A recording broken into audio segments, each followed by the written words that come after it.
République démocratique du Congo, le nom de Grace refait surface.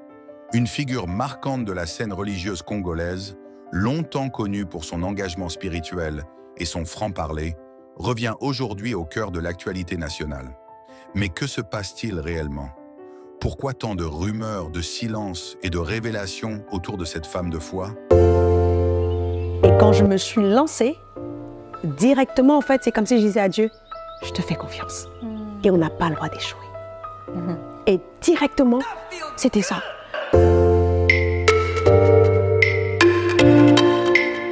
Depuis plusieurs semaines, des informations circulent sur son retour sur la scène publique après une longue période de retrait et d'épreuves.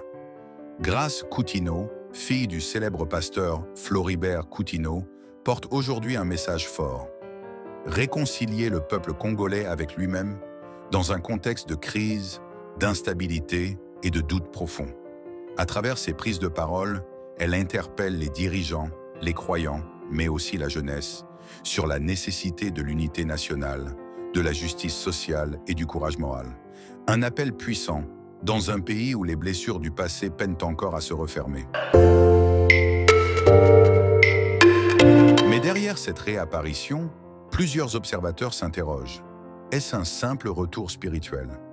Ou bien le début d'un nouveau mouvement citoyen à la croisée de la foi et de la politique? Les partisans de Grace Coutinho voient en elle une femme de conviction, capable de porter une voix indépendante dans un paysage dominé par les rivalités politiques. Ses détracteurs, eux, craignent une influence grandissante et une lecture trop religieuse des affaires publiques. Quoi qu'il en soit, le débat est relancé, et il passionne autant qu'il divise.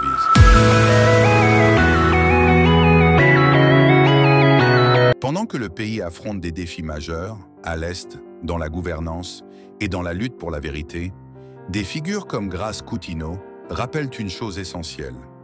La RDC a besoin de repères, de courage et de foi.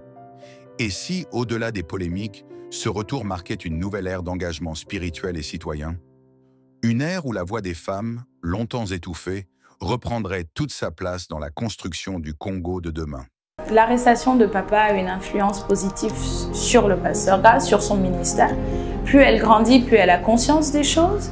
Et le Seigneur nous a permis d'avoir un papa qui nous parle constamment, qui nous conseille constamment, peu importe le domaine dans lequel chaque fille est en train d'évoluer.